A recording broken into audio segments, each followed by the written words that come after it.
26 जनवरी को दिल्ली में हुए उपद्रव और हिंसा के बाद किसान आंदोलन में काफी कुछ बदल चुका है। दिल्ली बॉर्डर पर सुरक्षा और सख्त हो गई है तो कई लोगों को गिरफ्तार भी किया गया है। बातचीत की चर्चाओं के बीच किसान नेताओं ने साफ कहा है कि जब तक हिरासत में लिए गए किसानों की रिहाई नहीं हो जाती, सरकार के साथ कोई औपचारिक बातचीत नहीं होगी। संयुक्त किसान मोर्चा ने मंगलवार को कहा कि पुलिस एवं प्रशासन द्वारा उत्पीड़न बंद होने और हिरासत में लिए गए किसानों की रिहाई तक सरकार के साथ किसी तरह की औपचारिक बातचीत नहीं होगी। कई किसान संगठनों के इस समूह ने एक बयान जारी कर आरोप लगाया कि सड़कों पर कीले ठोकने, कटीले तार लगाने, आंतरिक सड़क मार्गों को बंद करने समेत अवरोधक बढ़ाया जाना, इंटरनेट सेवाओं को बंद करना और भाजपा और आरएसएस के कार्यकर्ताओं के माध्यम से प्रदर्शन करवाना सरकार, पुलिस एवं प्रशासन की ओर से नियोजित हमलों का हिस्सा है। कृषि कानूनों को लेकर चल रहा किसान आंदोलन 26 जनवरी को हुई हिंसा के बाद एक बार कमजोर पड़ता नजर आ रहा था, लेकिन राकेश टिकैत के आंसुओं ने इनमें नई जान भर दी है। मंगलवार को राकेश टिकैत ने मंच से कहा कि हम देश के कानून का सम्मान करते हैं, मगर हमारी लड़ाई अक्टूबर महीने तक चलेगी। टिकैत ने कहा, हमारा नारा है कानून वापसी नहीं तो घर वापसी नहीं। कानून वापसी नहीं तो घर वापसी नहीं का नारा हमारा है और हमने बता दिया सरकार को ये आंदोलन अक्टूबर तक चलेगा। अक्टूबर तक ये 10 दिन में खत्म होने वाला नहीं है। अपने पानी लगा लेना, जत्थेबंदी कितने कब आने कितने का, ये अक्टूबर तक चलेगा आंदोलन। अक्टूबर तक हम पे खत्म नहीं होना, बातचीत भी चलती रहेगी, ये तारबंदी भी होगी। ये जो तारबंदी हुई ना, इसको ऊपर वाला करवाता है।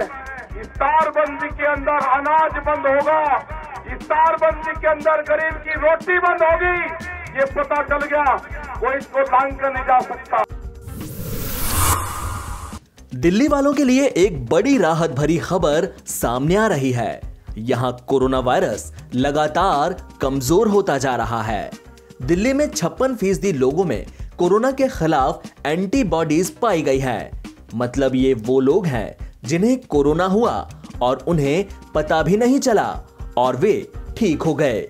दिल्ली के स्वास्थ्य मंत्री सत्येंद्र जैन ने कहा कि सीरो सर्वे से पता चलता है कि 56% लोगों में एंटीबॉडी विकसित हुई है। सत्येंद्र जैन ने यह भी कहा कि दिल्ली के लोग कोरोना वायरस के खिलाफ जंग में जीत की ओर बढ़ रहे हैं।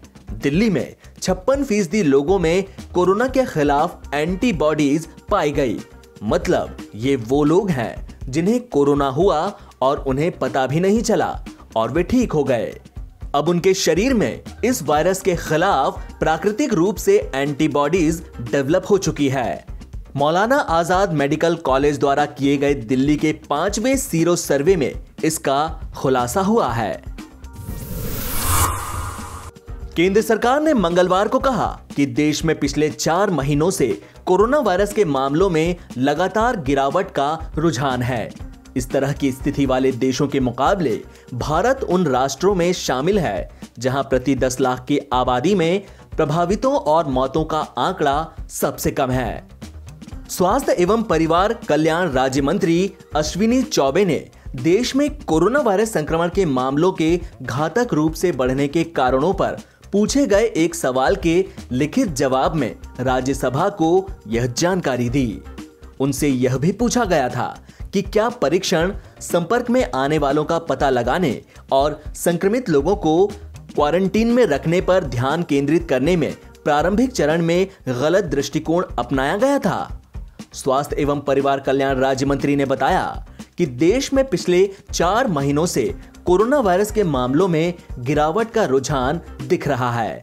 देश में स्वस्थ होने की दर और संक्रमण के कारण होने वाली मृत्यु दर क्रमशः 96.94% और 1.44% है। रक्षा मंत्री राजनाथ सिंह मंगलवार को बेंगलुरु पहुंचे। उन्होंने यहां हिंदुस्तान एरोनॉटिक्स लिमिटेड के दूसरे LCA के प्रोडक्शन लाइन का उद्घाटन किया। इस दौरान उन्होंने कहा कि भारत अपनी रक्षा के लिए दूसरे देशों पर निर्भर नहीं रह सकता।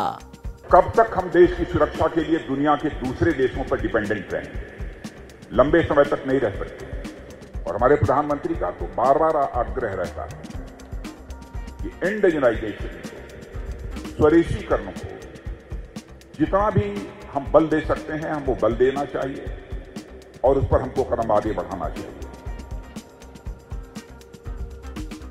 और हम सभी का यह संकल्प है,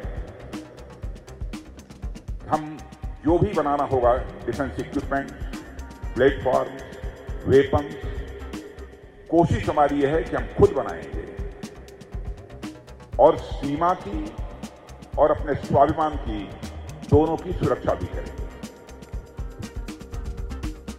एक लाभ और हुआ है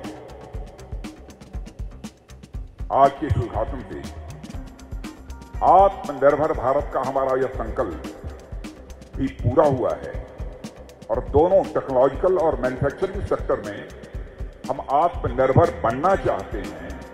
यह संदेश केवल भारत की सीमा तक ही नहीं रहेगा बल्कि दुनिया के दूसरे देशों तक यह संदेश चला जाएगा कि भारत को आत्मनिर्भर भारत बनाने में गवर्नमेंट ऑफ इंडिया बहुत ही गंभीर